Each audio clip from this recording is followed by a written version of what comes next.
I specifically recall a time when I was in third grade. I had not achieved my ACR goal yet. The ACR deadline was approaching as I had little time to read an entire book before the deadline on top of schoolwork. My mom desperately desired that I maintain at least a B, whereas I had the slightest care in the world regarding my English grade. My ACR goal had to be achieved within a day, or else I risked my grade dropping a whole letter. As a solution, my mom called me in sick from school the day before the deadline so that I could read at home in order to achieve my ACR goal. I genuinely enjoyed school, so naturally, I lost my marbles when my mom sternly told me that I had to miss a day of school in order to read. That morning, she woke me up as she always did before school. Typically, she would say in a hushed voice, "Peyton, it's time to get ready for school." Only this time, I was surprised to hear, "Peyton, you're not going to school today.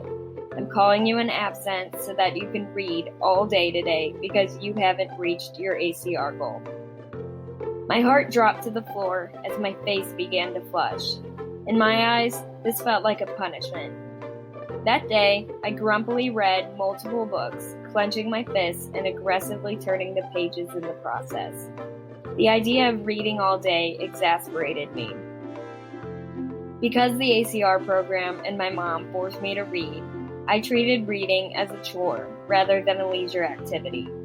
Reading was disinteresting simply because it felt like a task rather than an enhancement of my knowledge. I truly believe that the ACR program causes most young students to become disheartened by reading. Because my mom forced me to stay at home in the third grade so that I can read all day, I became dispirited by the act of reading. The ACR program contributed to my indifference towards reading by giving me the false impression that reading is considered a chore. Due to these contributing factors, I viewed reading as a way to discipline young children.